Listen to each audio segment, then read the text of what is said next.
My name is Lilian Hipolyte Mushi. I'm the Nafasi Art Space Director based out in Dar es Salaam, Tanzania.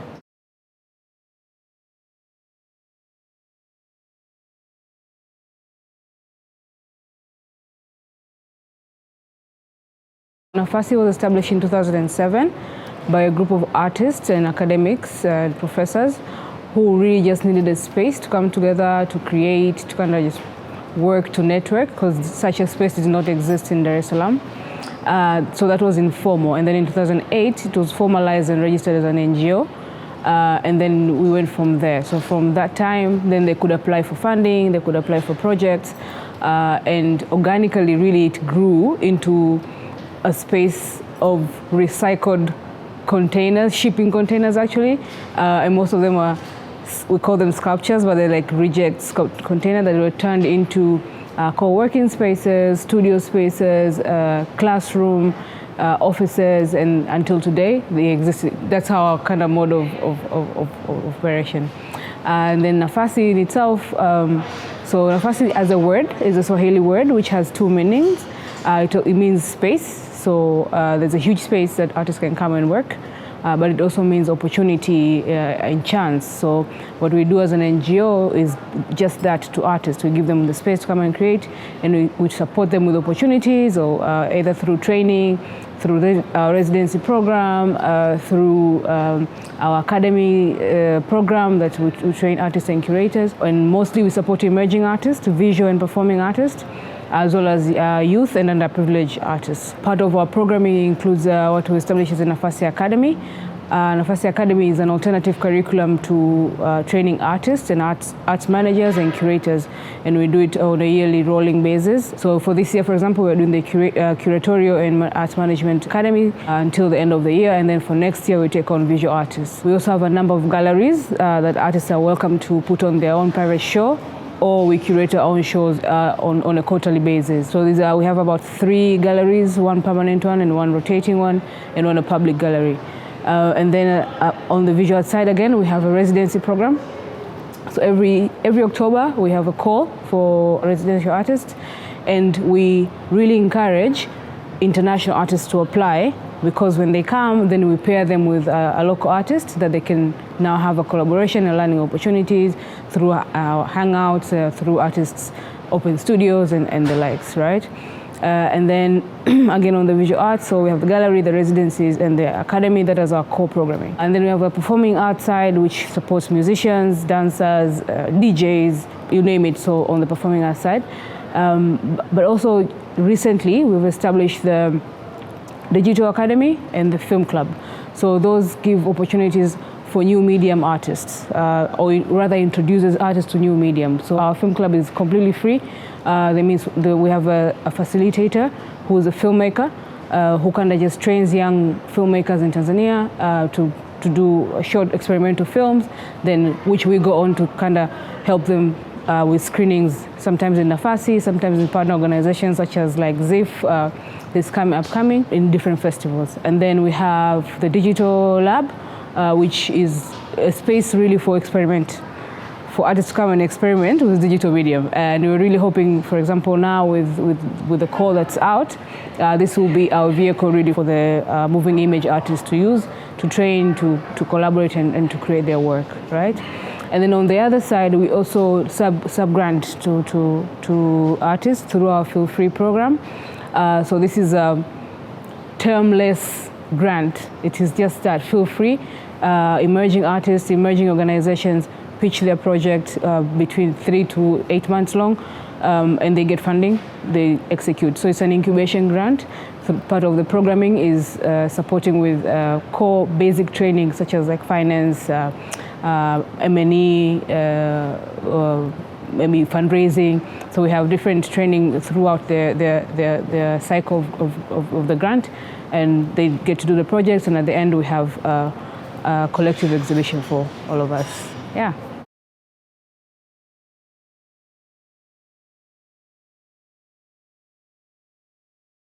So actually it's weird because I trained as an artist, for university I was a painter and sculptor, And then when I was in university, I got cold feet because like like Gosha, we all went to London to study this great education. And then when I was there, I started thinking to myself, how am I going to survive as an artist, right? It made sense because I was always going to go back to Tanzania. And in my head at that time, it made sense to switch to design as a formalized a little bit of a program. So I did that. And I went back and worked as a designer for a while, a user experience designer, business designer, and worked in marketing and strategy and the likes, right? And then, like many people during the pandemic, you start to question yourself and think through, what is this really where I want to be, what I'm going to be doing after 6-10 years of out of university. And then I kind of stopped working for a corporate and opened my own company for a bit. I was doing design services.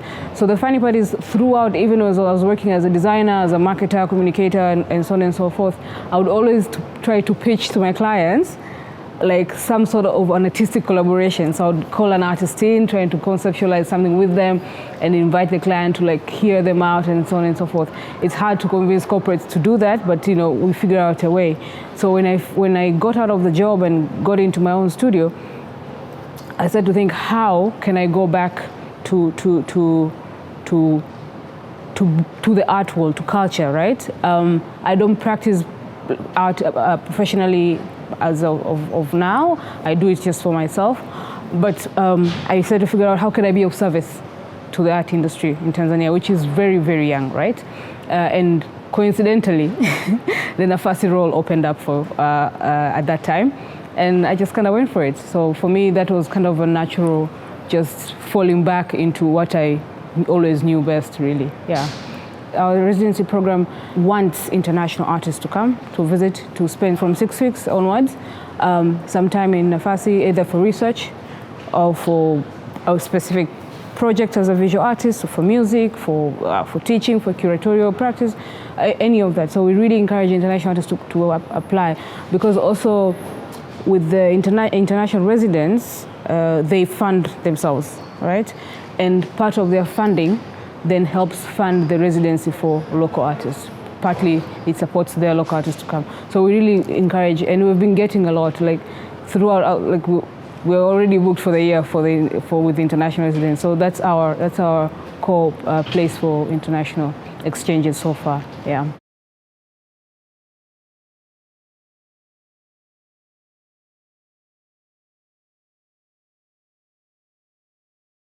For us, it's a great opportunity for my artists. I call them my artists. It's a great opportunity for us because we often have trouble securing residency opportunities outside of Tanzania, outside of Africa rather. In Africa, it's free movement, right? Outside of Africa, it's really, really difficult. And for the reasons that we'll talk about a little bit later, you know, visas and so on and so forth. So when a project comes specifically to request such an exchange, I am so happy. I'm like really, really, really pleased about it. Like, it makes life easier. It makes the opportunities easier. It also validates that these exchanges are important, right? For artists to grow, for artists to learn, for artists to, you know, to create. These exchanges are really important. And by having such a partnership like with Deconfining, then that gives me so much joy. Yeah. So I'm actually looking forward to go through this process and to facilitating the artists coming to Poland, and of course the other way around. I think there's a common thread with artists that's to do with funding generally all over the world. So I don't want to go into that so much because that's like a global issue, right? For me, in Tanzania specifically, our artists have several other problems which are quite basic, but they shouldn't be really, right? And that's a worrying part. One, access to education, just general education.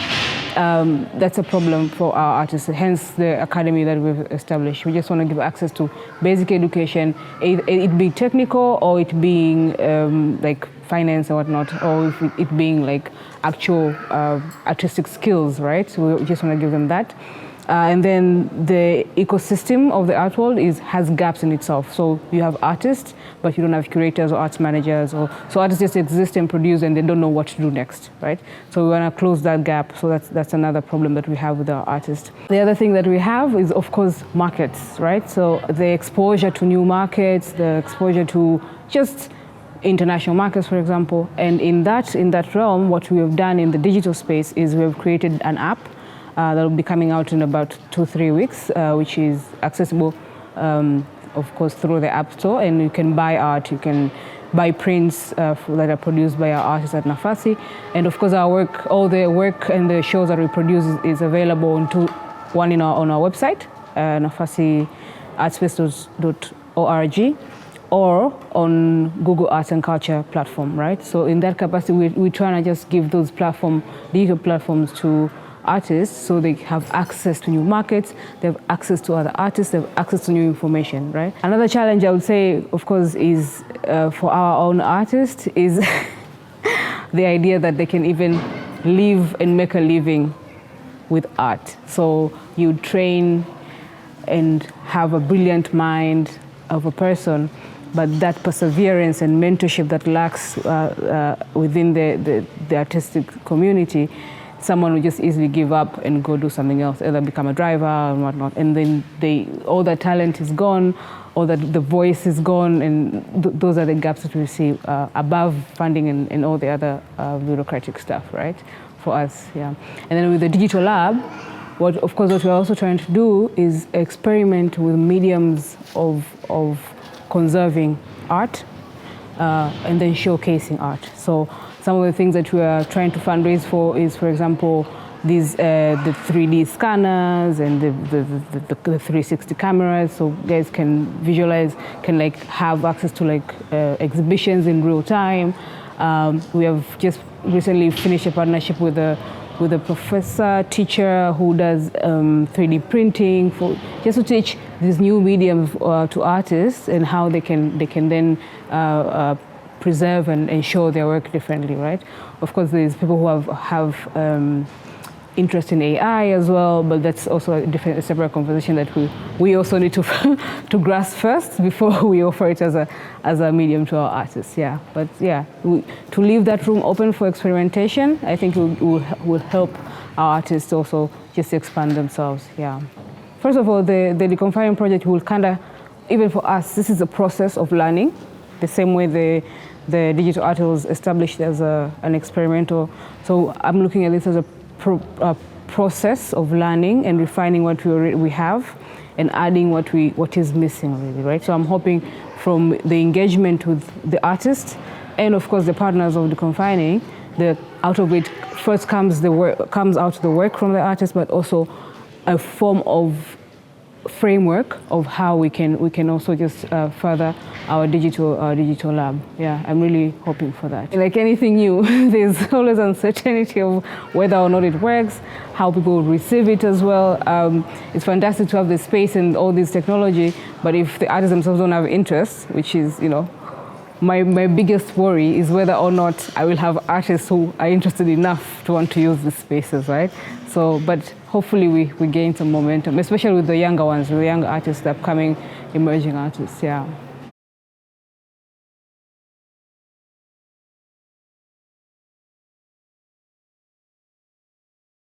Actually, okay, so I am lucky that I'm here, to be honest, right? And I'm lucky in a sense because the process I went through was successful in the end, right? So what happened was, for about 4 weeks, right, we had gathered all the papers. Of course, Carolina and Tim had come to Tanzania. We had spoken about the project, there's potential, and we had agreed on a partnership. But then for about 4 weeks, had gathered all the papers that are required or outlined in the website. And then the final paper is that you have to book an appointment and fill out a form and you go. But that appointment button never works. It never worked for 4 weeks. Every single day, either me or my colleague would check if the appointments are available. In the end, initially I had emailed the consulate directly myself, right? And I didn't get any response at all. And then what we had to do, I think closer to the date, we emailed Carolina to help us really, because she had been to Tanzania, and I think she had also had time to kind of form relationships with the Tanzanian consulate.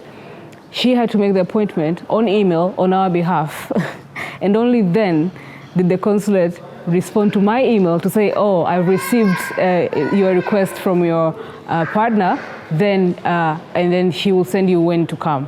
So then we went, right? Great. We show up to the appointment. It was 11 a.m. and I think the consulate had not notified the security. So because we did not have the form, that was a whole different experience. First, the security place is tiny, and your big glass is there, and you're speaking into a mic, and you're being coerced, like you're not doing it correctly, move to the left, move to the right, right? Already, I'm annoyed.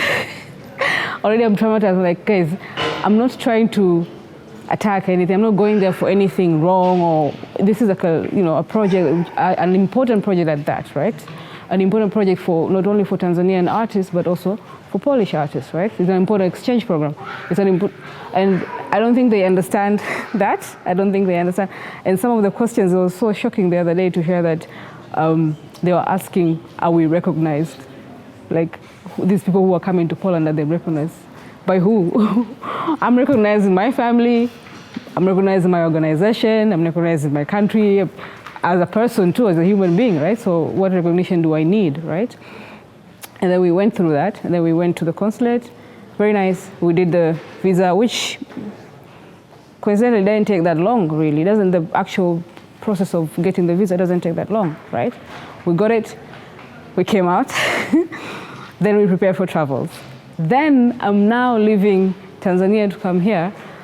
Just as we enter the airport, the first, like literally not less than 500 meters, we were questioned by the Drug Control Authority. Where they're like, we're from the Drug Control Authority, where are you going? I just got here, maybe I came to pick someone up. You don't even know that, right? So, and then we go to the desk, we check in, and the lady at the desk says, I cannot put your bags into the plane until immigration clears you. So I was like, guys, I already have a visa, obviously. I'm sure the visa guys did their work in making sure that I'm recognized, and I'm not trying to attack anyone. What is this now? So we went through the immigration process for like half an hour of questioning what we're doing, where are we going, where is this letter, where are we staying, who is taking you there, why are you going there, why is it important? And I'm like, I simply just want to go and experience Poland. For, as a cultural worker, and this type of exchange is important. So then after that, then you have to be like, guys, are bags in or not? So I think overall, even though I was kind of expecting it somewhat, it's still not a nice setup, a nice start to a trip of any sort, right? My mind frame already is prejudged. When I came in, I was like, I know this is going to happen. Like, I already prejudged that, right?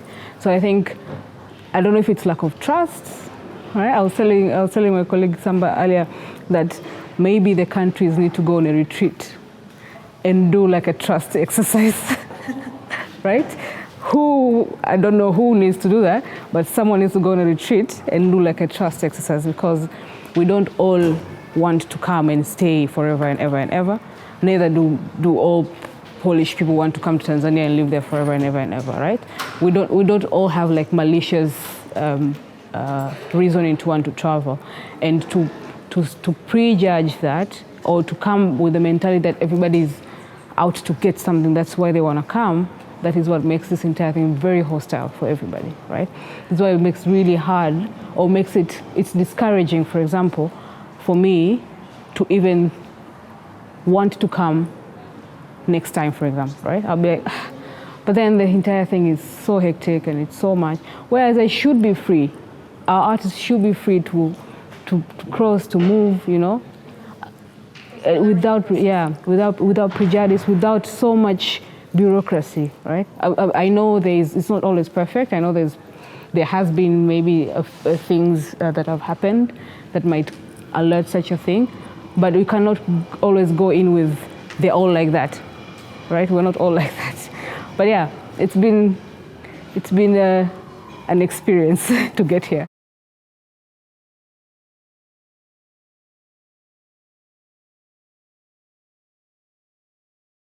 just before we came, we opened an exhibition at Nafasi, and we spent like a week preparing a perfect white wall, 4 walls of pure whiteness to hang our work on the wall, right? And then we come here and survival is happening in such a space, right? So to say, it's basically what was here, and artists are working with the context of what this building is, which was abandoned, somewhat semi-abandoned, right? And that's really exciting. I think for what I'll take back, at least to Nafasi, is the idea of embracing the space as it is, right? Not wanting to emulate this idea of what art should look like or where it should be placed, how it should be placed, shiny walls, and so it's nice, it's clean, but it doesn't do anything. It doesn't provoke very much conversation, and something like this really does provoke something, because you get even mixed audience. You get audience who come for the art, but also audience who come for the history of the space. You get audience who come for these conversations, right? So I think it opens up the pool of audience that we can get. So that embracing of these of where we are, how we are, and the space that we operate in, that's what we really take back to Nafasi. Yeah.